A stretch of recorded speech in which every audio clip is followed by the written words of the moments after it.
स्वागत है मित्रों आपका आज के वीडियो पे जो है मस्टर्ड राई राइडो गुजराती में बोलते हैं। आप 40% कैसे बता सकते हैं, बढ़ा सकते हैं उसका प्रोडक्शन, उसमें हम देखेंगे।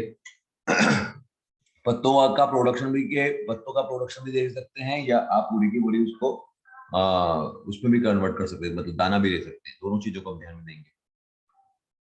छोटा सा इंट्रोडक्शन मेरे बारे में। मेरा नाम समीर अलावादी है। पढ़ाई मैंने केमिकल इंजीनियरिंग की और post graduate diploma business management में किया है। 22 साल का अनुभव है मुझे एग्रीकल्चर के फील्ड में। मेरी कंपनी है उत्कृष्ट एग्रोकेम प्राइवेट लिमिटेड, जिसका मैं टेक्निकल डायरेक्टर हूँ। इस कंपनी में हम 130 से ज्यादा नॉन पॉइजनस प्रोडक्ट बनाते हैं जो एग्रीकल्चर में, हॉर्टिकल्चर में यूज होते हैं। ज्यादा जानकारी के लिए आप www.utkrishagro.com पे देख सकते हैं। मैंने इन 22 सालों में एज ए कंसल्टेंट काम किया है, खास करके क्रॉप्स में, जैसे केला, पपीता, आम, अनार, गन्ना, चीकू, गुआवा, सब्जियां और ऑर्गेनिक फार्मिंग। मैं विजिटिंग फैकल्टी हूँ IIM जम्मू और ADI में, जहाँ पर मैं एग्रीकल्चर से लगते सेशंस लेता हूँ। और मेरी दूसरी कंपनी है ट्रीज वाले टेक्नोलॉजीज LLP, उसमें मैं पार्टनर हूँ। और उसमें हम पेड़ बनाते हैं, पेड़ लगा के देते हैं, पेड़ बेचते हैं, पेड़ ट्रांसप्लांट करते हैं, लैंडस्केपिंग करते हैं, पूरा लैंडस्केपिंग बना के देते हैं।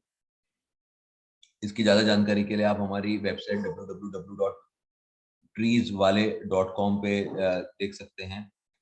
दोनों कंपनियां सूरत स्थित हैं।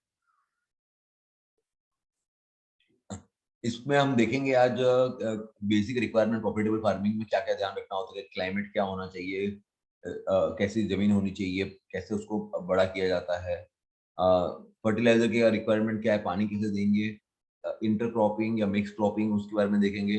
कौन से पेस्ट और डिजीज क्या क्या आते हैं, उसके कटाई कब कैसे करेंगे और कितना ईल्ड आएगा।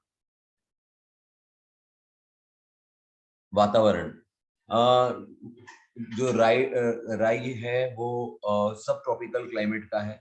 मतलब वो ज्यादा अच्छी सूखे और ठंडे वातावरण में ज्यादा उगती है। इसलिए राई को नॉर्मली रबी सीजन का क्रॉप माना जाता है।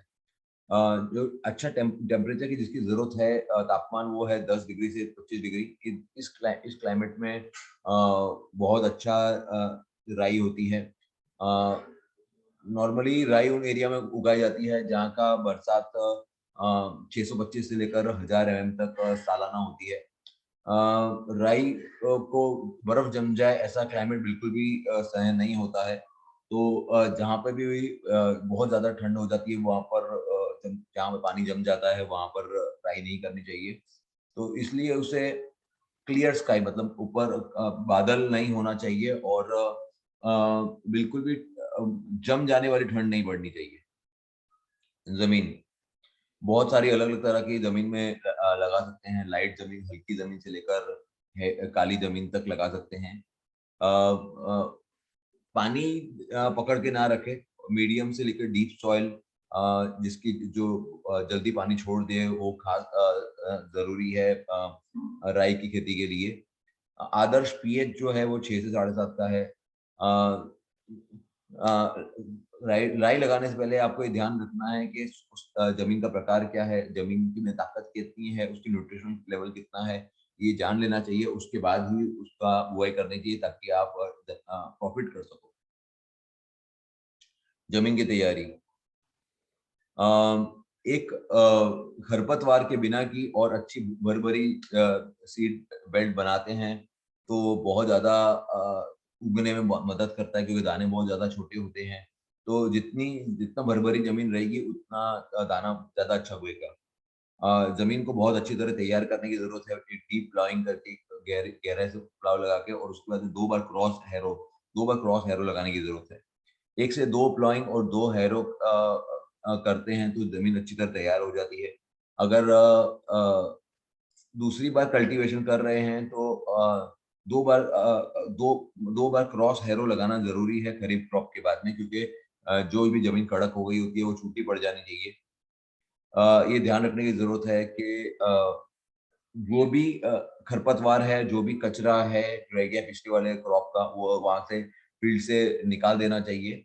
और जो जमीन है वो अच्छी तरह से ढंग की नमी पकड़ के रख सके, और उसकी नमी है वो भी ध्यान देना चाहिए। नॉर्मली राइडे को बीज के द्वारा उगाया जाता है। अगर आपको प्योर पूरा खेत में सिर्फ राई की ही खेती करनी है तो अराउंड 1.5 से लेकर 2.5 किलोग्राम प्रति एकड़ बीज चाहिए रहता है। और अगर मिक्स क्रॉप में करना है उसके साथ किसी और को कोई और क्रॉप भी आप लगाना चाहते हैं तो 1 से 1.25 किलो प्रति एकड़ बीज से हो जाता है। अगर बीज को अगर ट्रीटमेंट करते हैं तो बहुत अच्छा रहता है। अगर खास करके थायरम केमिकल ट्रीटमेंट कर रहे हैं तो 3 ग्राम प्रति किलो सीड से थायरम से कर सकते हैं। और अगर आप ऑर्गेनिक ट्रीटमेंट करना चाहते हैं तो आप ट्राइकोडर्मा विरिडी जो हमारा उत्कृष्ट ट्राइकोस के नाम से आता है वो भी 3 ग्राम प्रति किलो सीड के हिसाब से आप डाल सकते हैं और उसका ट्रीटमेंट आप कर सकते हैं। जरूरत पड़े तो आप बाद में केमिकल ट्रीटमेंट भी कर सकते हैं। बुआई का समय और बुआई का तरीका, ज्यादातर जो राई होती है वो सितंबर अक्टूबर के महीने में उसका सोइंग की जाती है। लेकिन अगर सिर्फ प्योर प्योर आप राई का बुआई कर रहे हैं तो वो ड्रिलिंग मेथड से की जाती है। अगर ये मिक्स क्रॉप में की जा रही है ड्रिलिंग के तो उसको हाथ से डाल के ब्रॉडकास्टिंग के द्वारा भी कर सकते हैं या ड्रिलिंग के द्वारा भी कर सकते हैं। ड्रिलिंग मतलब कि कोई ट्रैक्टर के अंदर जो पीछे पार्ट रहता है उसमें बीज डाल दिया जाता है और उसके द्वारा उसकी बुआई होती है। बीज को डालने से के लिए उसे अच्छी तरह से बीज को अच्छी रेती के साथ में मिक्स करना चाहिए ताकि अच्छी स्पेसिंग हो। अच्छे उगावे के लिए जो बीज रहता है वो छोटा रहता है तो ज्यादा से ज्यादा 6 सेंटीमीटर डेप्थ तक जाना चाहिए। उससे ज्यादा अगर डेप्थ में चला जाएगा तो वो सीड उगकर बाहर नहीं आ पाएगा। दूसरा कि ये खास ध्यान रखना जरूरी है कि जमीन के अंदर जरूरी भेद होना चाहिए जब सीड अंदर लगाया जा रहा है। अगर वो भेद नहीं रहता है तो भी उगावा अच्छा नहीं होगा। उगावा अगर अच्छा नहीं होगा तो जितने पौधे चाहिए उतने पौधे नहीं निकल पाएंगे। पौधे नहीं निकल पाएंगे तो जितना प्रोडक्शन चाहिए उतना प्रोडक्शन नहीं हो पाएगा। स्पेसिंग, जो स्पेसिंग रहता है वो दो रो के बीच में 45 सेंटीमीटर 45 सेंटीमीटर और दो पौधों के बीच में 20 सेंटीमीटर का होना चाहिए। अगर ज्यादा बीज उग गया है तो आप थिनिंग कर सकते हैं अराउंड 3 वीक के बाद में, जिससे कि दो पौधों के बीच में डिस्टेंस 10 से 15 सेंटीमीटर मेंटेन रह जाए उसके हिसाब से। मैन्योरिंग अराउंड 2.8 से लेकर 4.8 टन गोबर खाद प्रति एकड़ देना चाहिए जमीन को तैयार करते समय। जब जैसे कि 2 बार हम प्लाव लगा रहे हैं, हैरो लगा रहे हैं तो प्लाव सेकंड प्लाव के टाइम पे डाल देना चाहिए। अब कितना फर्टिलाइजर लगेगा ये यूनिवर्सिटी रिकमेंडेशन के हिसाब से वो है। अगर आप रेनफेड कंडीशन के अंदर बरसात के पानी से अगर उगा रहे हैं तो 8 से 10 किलोग्राम जितना P2O5 और 12 से 15 किलोग्राम नाइट्रोजन प्रति एकड़ चाहिए। अराउंड अगर आप ठंड के क्लाइमेट में कर रहे हैं तो 16 से 18 किलोग्राम नाइट्रोजन, 12 से 15 किलोग्राम P2O5 और 8 से 10 किलोग्राम K2O प्रति एकड़ चाहिए। ये NPK का रेशियो है, फर्टिलाइजर का रेशियो नहीं है। तो इतना इरिगेटेड अगर पानी से अगर आप पानी देकर क्रॉप कर रहे हैं तो इतना चलेगा लगेगा। और ये बुआई के समय इतना डाल देना होता है और 1 महीने के बाद में 8 से 10 किलोग्राम नाइट्रोजन वापस दे देना होता है एज क्रॉप ड्रेसिंग।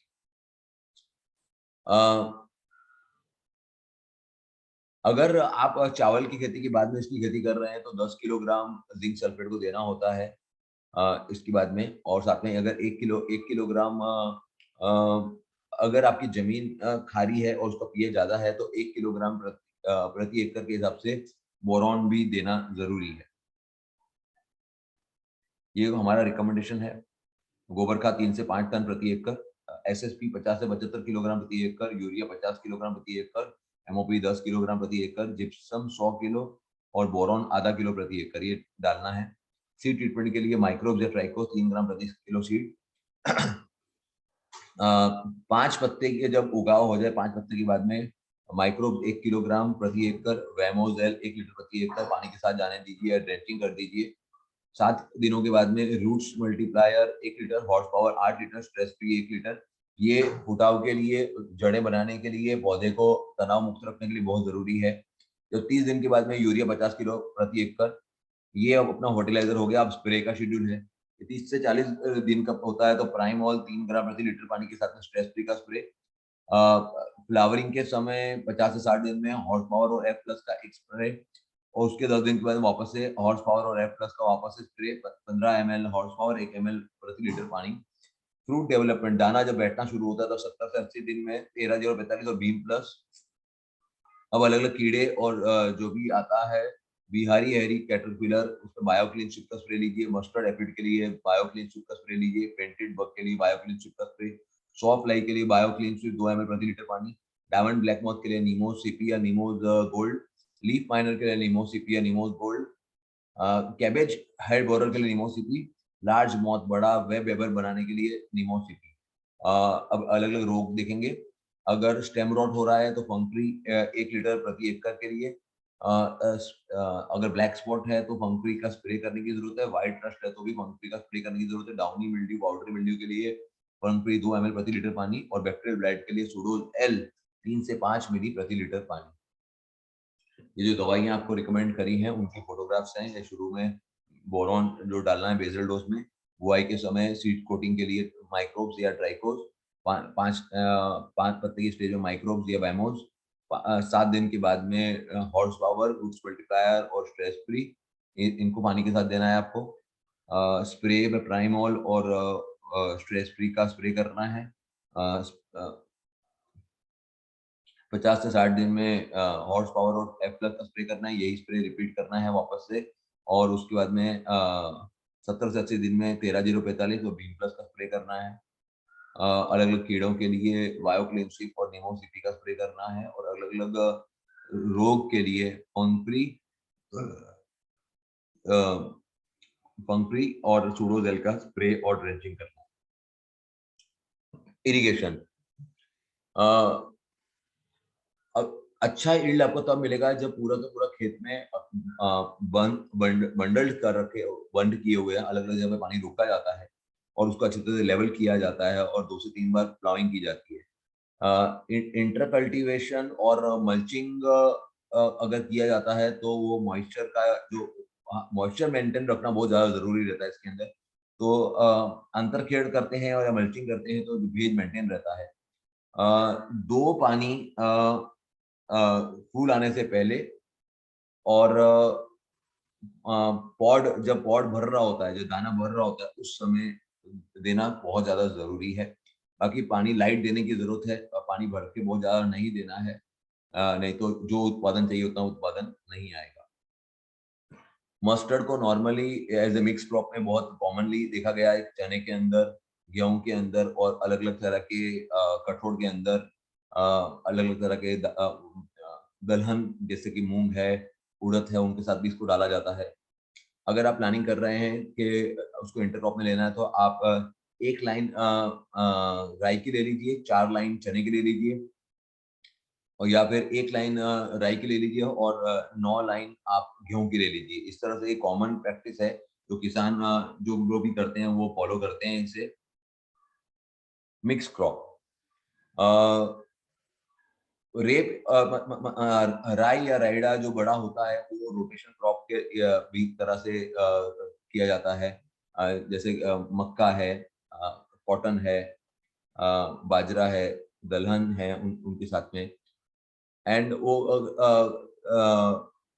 उसी क्रॉप, जिस जिस खेत में पहले किया गया था उस खेत में कभी भी उसके पहले 2 साल तक उसको नहीं उगाना चाहिए, नहीं तो बहुत सारे प्रॉब्लम देखने को मिलते हैं।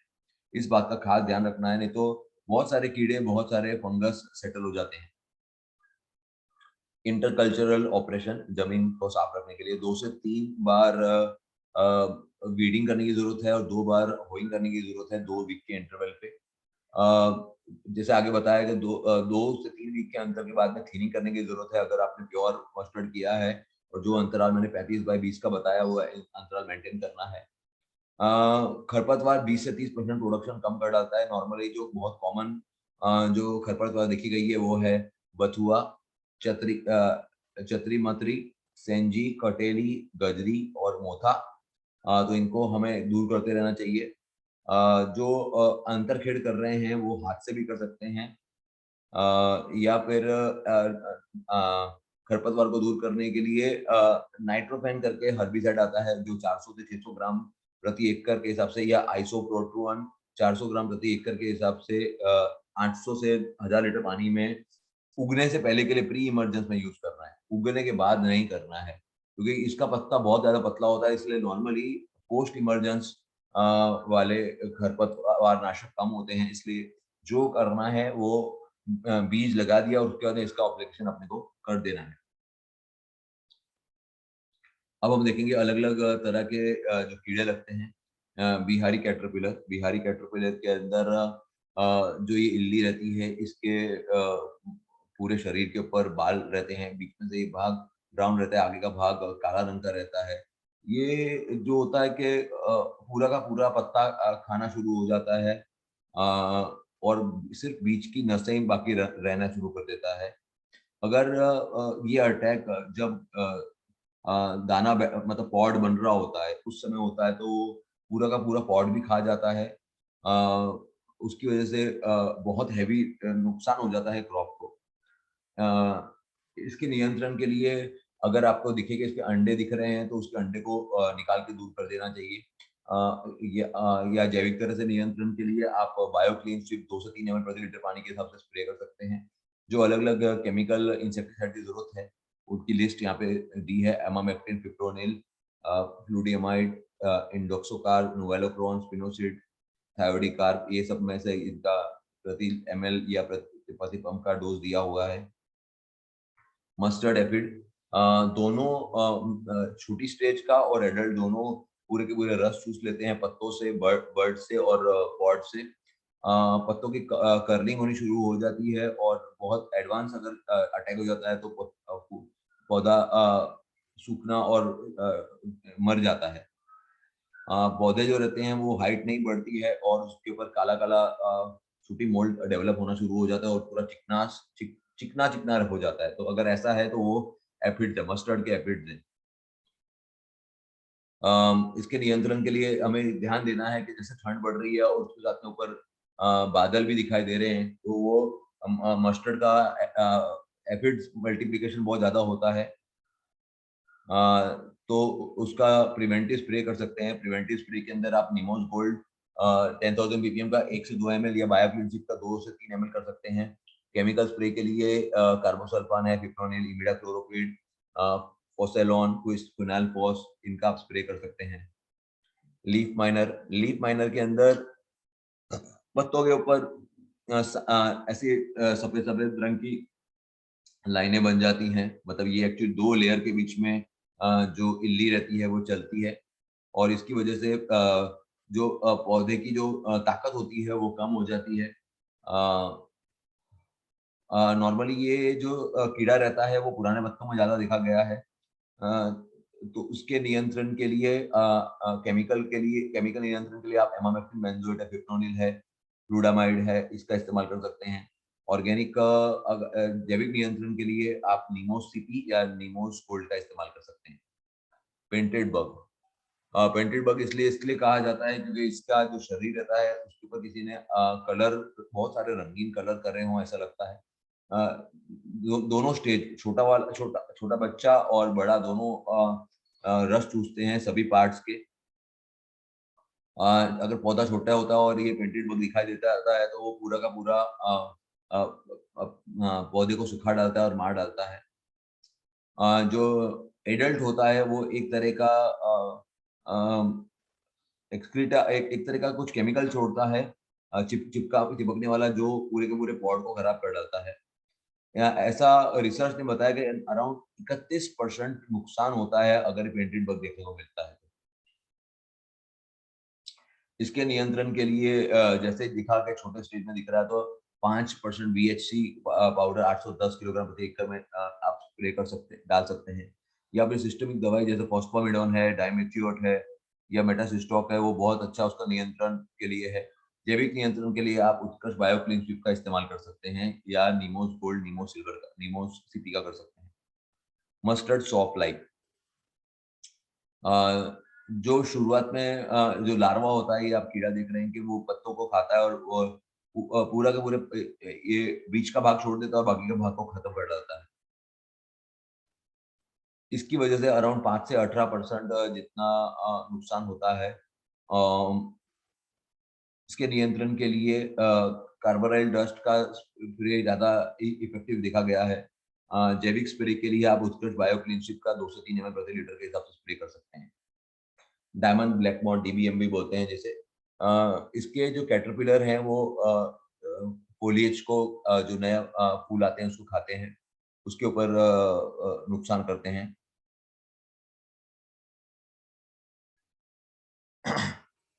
डायमंड ब्लैक मॉथ की वजह से जो बोर रहता है उसमें ये छोटे-छोटे छेद हो जाते हैं और इसकी वजह से क्वालिटी खराब हो जाती है और बहुत सारा नुकसान होता है। इसके नियंत्रण के लिए आप इमिडाक्लोप्रिड 12 ग्राम प्रति 15 लीटर पानी में कर सकते हैं या उत्कर्ष बायोक्लीन स्वीप का या उत्कर्ष नीमोस सीपी का स्प्रे कर सकते हैं इसके नियंत्रण के लिए।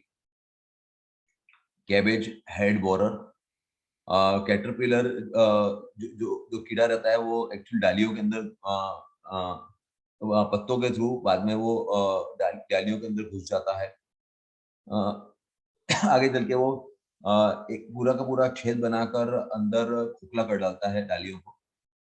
इसके नियंत्रण के लिए आप जैविक नियंत्रण के लिए आप नीमोस सीपी 4 ml प्रति लीटर पानी के हिसाब से 2 से 3 छिड़काव करने की जरूरत है। जो पौधे में ये दिखाई देता है उसको खेत से निकाल देने की जरूरत है। लार्जर मॉथ या लीफ वेबर के अंदर ऐसा जाले बना डालते हैं उसके अंदर। उसकी वजह से जो ग्रीनरी रहती है, क्लोरोफिल जो रहता है नए पत्तों का वो खत्म हो जाता है। और ज़्यादा अटैक रहता है तो पूरे के पूरे पत्ते खत्म हो जाते हैं और जो पॉड्स रहती हैं, जो फलियाँ रहती हैं, उसको भी ये खा जाते हैं। इसके नियंत्रण के लिए पहले हाथ से जितना हो सके उतना दूर करने की ज़रूरत है। या स्प्रेइंग करते हैं तो एमामेक्टिन बेंजोएट का 40 ग्राम प्रति एकड़ के हिसाब से स्प्रे करने की ज़रूरत है। जैविक नियंत्रण के लिए आप उत्कृष्ट बायोक्लीनशिप का 2 से 3 एमएल के हिसाब से स्प्रे कर सकते हैं। ये उत्कृष्ट बायोक्लीनशिप की बॉटल है जो मैंने बोला है, ये नीमोज गोल्ड की बॉटल है। अ, अब हम अलग-अलग रोग के बारे में देखेंगे जो अलग-अलग डिजीज़ आते हैं। तो स्क्लेरोनिटिया स्टेम रॉट मतलब कि डालियों के ऊपर सड़ा होना। लंबे-लंबे ऐसे इलोंगेटेड लंबे-लंबे लेज़िन्स बनने शुरू हो जाते हैं जो ज़मीन के नज़दीक की डालियों के ऊपर। और उसके ऊपर बाद में कॉटन जैसे सफ़ेद रंग के कॉटन जैसा कुछ कवर हो गया हो ऐसा दिखना शुरू होता है बाद में चल के। दूर से देखते हैं तो सफ़ेद रंग का प्लांट दिखाई दे रहा होता है और ख़ास करके इसकी जो इंटरनोड होता है उसके वहाँ पे बेस पे। इसकी वजह से मैच्योरिटी से पहले ही पौधे के अंदर पकाव शुरू हो जाता है और पौधा ढीला हो जाता है और सूख जाता है। ब्राउन से लेकर काले रंग का बॉडीज़ देखी जाती है लेटर स्टेज में अगर बहुत लंबे समय तक इसका नियंत्रण नहीं किया जाए। इसके नियंत्रण के लिए क्रॉप रोटेशन करना ज़रूरी है। राई के बाद राई नहीं करना चाहिए और ख़ास करके जिन क्रॉप्स के अंदर बहुत ये वाले ये जो स्टेम रॉट देखा गया है उसमें 3 से 4 साल तक ये सेम क्रॉप नहीं करना चाहिए। ख़ास करके एडिबल बीन्स मतलब जो सनफ्लावर है, दलहन वाले क्रॉप हैं, मस्टर्ड है, कैनोला है, तो इन्हें हर एक के अंदर 4 से 5 साल का अंतर रखना चाहिए अगर आपके यहाँ पे ये प्रॉब्लम बहुत ज़्यादा है। दूसरा बीज को हमेशा उत्कर्ष ट्राइकोस के साथ में ही ट्रीट करने के बाद में ही देना चाहिए। केमिकल स्प्रे के अंदर आप मैंकोजेब का 2 ग्राम प्रति लीटर के हिसाब से स्प्रे दे सकते हैं। दूसरा बड़े पत्ते वाले जो खरपतवार रहते हैं उनका आपको नियंत्रण करने की ज़रूरत है। जैविक नियंत्रण के लिए उत्कर्ष पंखुड़ी 1 लीटर प्रति एकड़ के हिसाब से आपको जमीन में देने की जरूरत है।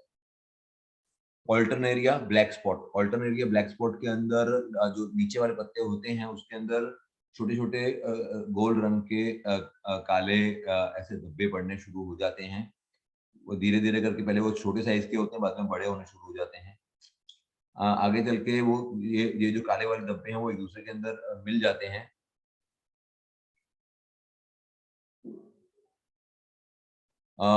जो भी अल्टरनेटिव ब्लैक स्पॉट होता है तो उनकी पॉड के ऊपर इसके अटैक की वजह से पॉड जो होता है, जो पल्ली रहती है वो छोटी रह जाती है, उसका कलर भी नहीं आ पाता है, और जो दाना रहता है वो भी सिकुड़ जाता है।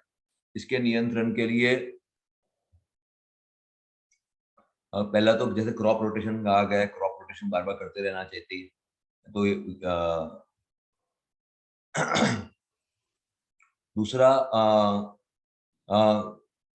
जब हम बुआई कर रहे हैं तो कोई भी दबा हुआ दाना नहीं लगाना है, क्योंकि वो इन्फेक्टेड रहता है इसकी वजह से, और वो उसका उगावा भी नहीं होता है। ऐसा ऐसा अच्छी क्वालिटी का बीज देना है जिसका जर्मिनेशन 90% के ऊपर आता हो।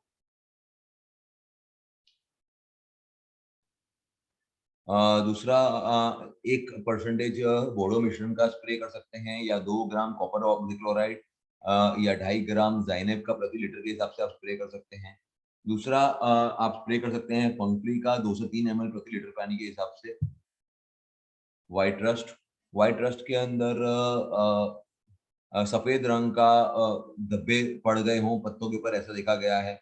ये दोनों तरह से देखा जाता है कि एक लोकल लेवल पे रहता है, एक सिस्टमिक इन्फेक्शन रहता है। लोकल इन्फेक्शन के अंदर सफेद या क्रीम कलर का ऐसा ये ऑस्ट्यूल बनने शुरू हो जाते हैं पत्तों के ऊपर, जो आगे चलकर पहले छोटे-छोटे होते हैं, आगे आगे चल के एक दूसरे के अंदर मिल जाते हैं।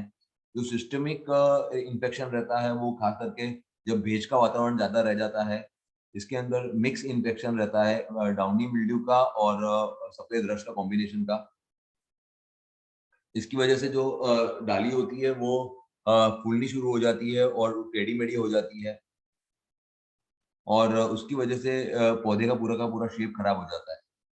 ये जब देखा जाए तो उसमें जो भी पौधे पे दिखा दिखा गया है उसको तुरंत दूर कर देना चाहिए। बोडो मिश्रण का आधे % के हिसाब से या मैंकोजेब का 0.25% के हिसाब से स्प्रे करना चाहिए। आप जैविक नियंत्रण के लिए उत्कर्ष का फॉर्म-फ्री 2 से 3 ml प्रति लीटर के हिसाब से भी स्प्रे कर सकते हैं। डाउनी मिल्ड्यू के अंदर पत्ते के पीछे की साइड पर सफेद रंग का इरेगुलर नेक्रोटिक मतलब सफेद धब्बे पड़ने शुरू हो जाते हैं पीछे की साइड में। अगर वातावरण फेवरेबल रहता है तो ब्राउन जैसी सफेद रंग की फंगस भी देखी जाती है, आगे चल के अगर नियंत्रण नहीं होता है तो उसका।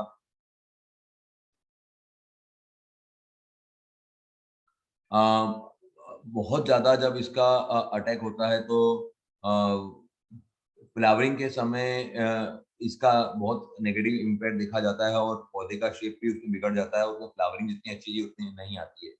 इसके नियंत्रण के लिए आपको एक तो हेल्दी सीड यूज़ करना है, या 0.2% के हिसाब से ज़ाइनेब या 0.1% के हिसाब से केराथिन को स्प्रे करने की ज़रूरत है, जब भी ये देखा जाए। 2 से 3 बार छंटाव करने की ज़रूरत है 10 दिन के अंदर पे। या आप कंकड़ी का स्प्रे कर सकते हैं 2 से 3 ml प्रति लीटर के हिसाब से। 1 एकड़ के अंदर 1 लीटर जितना स्प्रे हो इतना हमें ध्यान रखना चाहिए। पाउडरी मिल्ड्यू के अंदर ऊपर के भाग में, पत्तों के ऊपर के भाग में अ, गंदा जैसा व्हाइट कलर का गोल-गोल पाउडर किसी ने स्प्रे करा हो ऊपर, ऐसा दिखना शुरू हो जाता है। जब ये पाउडरी मिल्ड्यू का प्रमाण जब बढ़ता है तो पूरे का पूरा पौधे पे सफेद पाउडर जैसा होना शुरू हो जाता है। इसके नियंत्रण के लिए आप बोड़ो मिश्रण 1% के हिसाब से मानसून के में पहले कर सकते हैं, या फिर वेटेबल सल्फर 80% वाला 2 ग्राम प्रति लीटर पानी के हिसाब से ले सकते हैं, या आप अंकुरी का स्प्रे कर सकते हैं 2 से 3 ml प्रति लीटर पानी के हिसाब से। मैंने आपको वो जो बताया कि ट्राइकोस अलग-अलग प्रोडक्ट के बारे में, तो ट्राइकोस के अंदर ट्राइकोडर्मा विडी आता है जो लिक्विड में आता है। ये पाउडर में भी हमारा आता है। जो बैक्टीरियल विल्ट रहता है ये बैक्टीरियल विल्ट है, इसके लिए ये हमारा जो प्रोडक्ट है सुडोज़ेल, ये काफ़ी अच्छा नियंत्रण देता है। इसको आप स्प्रे के द्वारा या ड्रेंचिंग के द्वारा दे सकते हैं। बैक्टीरियल विल्ट के बारे में के अंदर जो पत्तों के जो टिश्यू रहते हैं वो हरे रंग के होने शुरू हो जाते हैं और बाद में उसका कलर उड़ जाना शुरू हो जाता है। सेंटर की लाइन से वो पूरा का पूरा ब्राउन होके वी शेप फॉर्म के अंदर नुकसान दिखा जाता है। जो डालियां रहती हैं वो अंदर खोखली होनी शुरू हो जाती हैं अंदर की सड़ने की वजह से।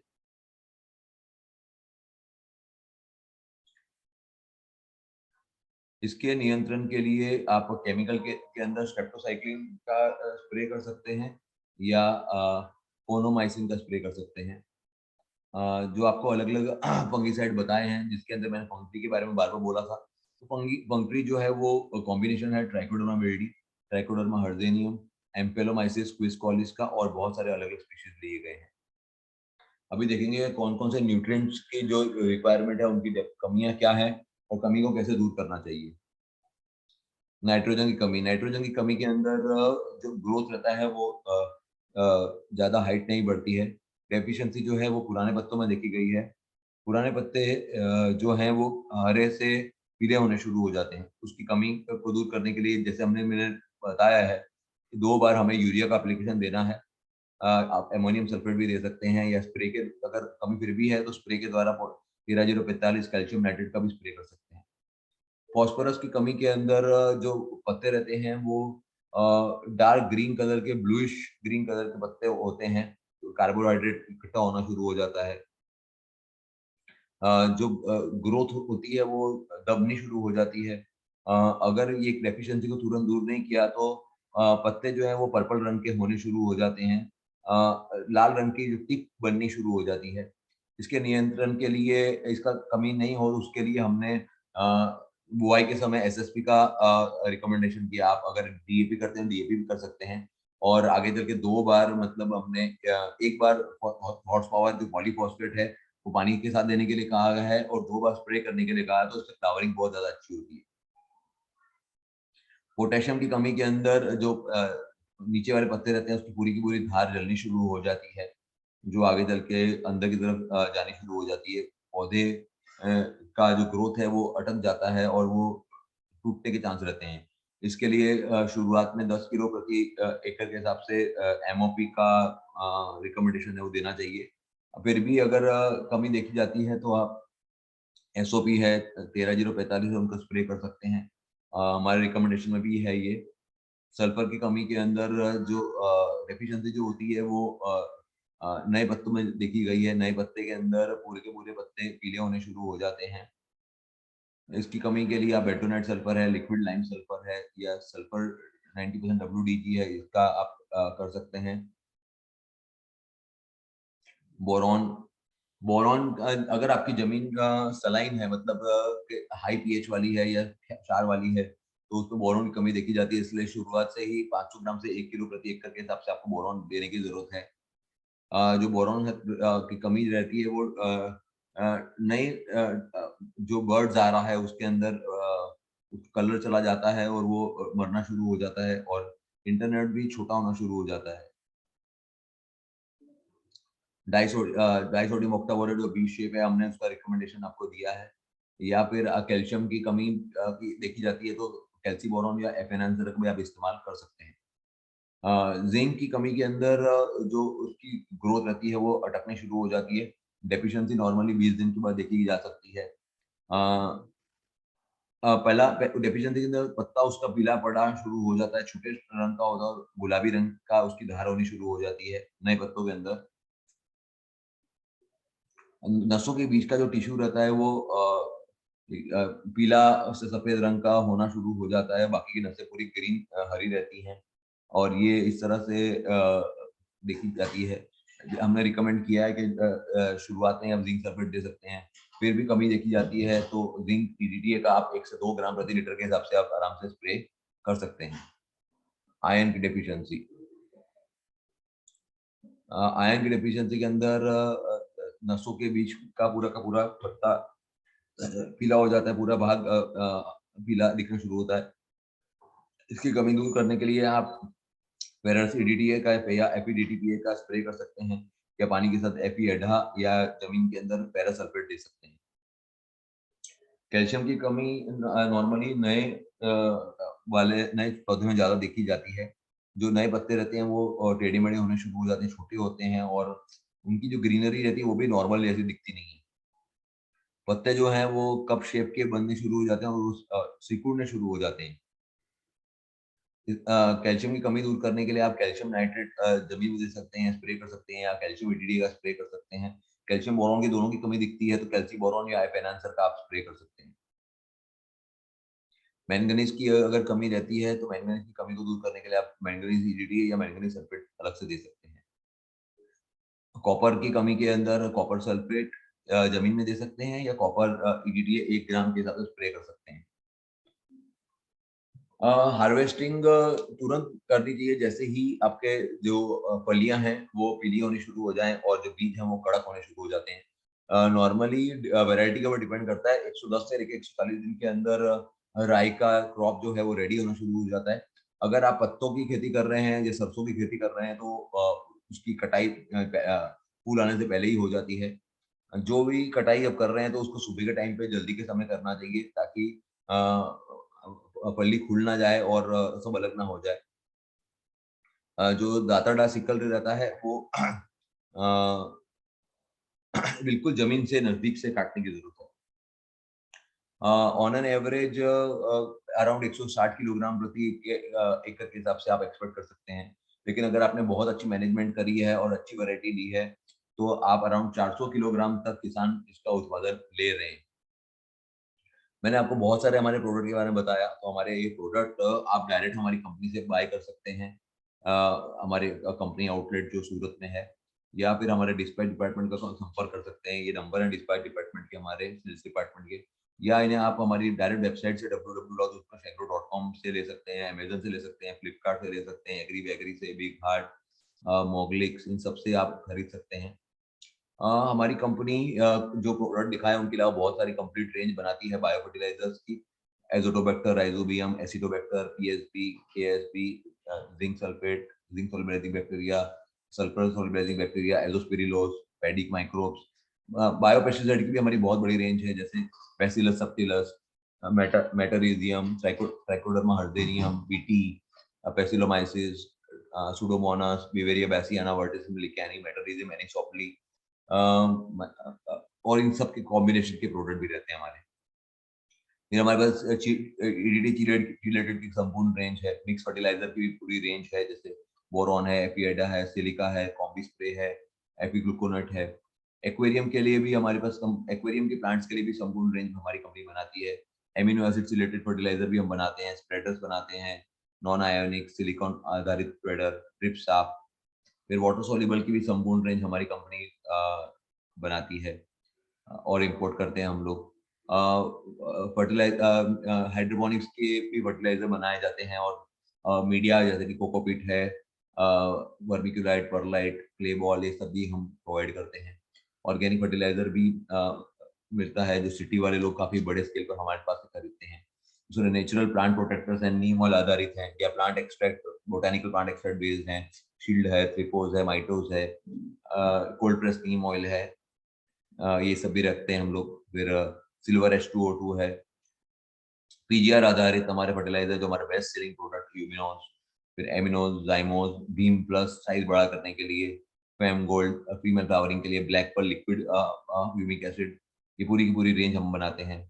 शुक्रिया मित्रों, आपने लास्ट तक ये देखा। आप हमारा चैनल उत्कर्ष एग्रो के हम यूट्यूब पे बेल दबा कर दे, ताकि आपको जो नए नए वीडियोस हम देते रह रहे हैं वो आपको मिलते रहें। आप फेसबुक पे हमारा पेज उत्कर्ष एग्रो के हम लाइक कर सकते हैं, हमें इंस्टाग्राम पे फॉलो कर सकते हैं, ताकि आपको हमारी कंपनी की सारी डेवलपमेंट रेगुलरली मिलती रहे।